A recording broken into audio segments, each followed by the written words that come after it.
入庙将近300档的佛头港江福经，进前庙体整修是伫咧30档进前。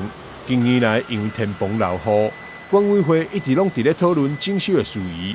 而去年佫拄着风台甲大雨，地势损害部分更加严重。庙方伫声明指示下，决定举办出火甲动土仪式，并将香炉甲所有神尊刷到江福宫文物馆，正式宣告将展开整修。在厝顶咧漏水，爱维修即个部分。神明的神龛内底有白霞，一寡只个厝顶种种的迄种年久的深香烟所有规间安尼差不多拢爱整理整修安尼。江福宫位伫咧中西区的民族路上，300档的历史，保存了真侪历史文物甲碑文，其中包含道光年间香炉、四连桥甲古早时的跋杯顶，非常有历史。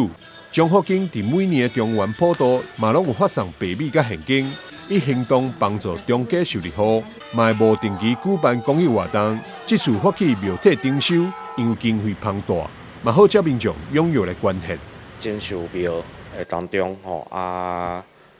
经费庞大，希望将十方大德来帮上帝讲，早一日完成。江福宫庙内有一尊虎城四大名佛之一，立定北极先天上帝，神尊的雕工精美，并保持着传统，所以每一届出桥拢会造成轰动。伫民国82年，江福宫嘛有举办过5条王献、3条基安清醮大典，更是府城重要文书记录。记者张秀维采访报道。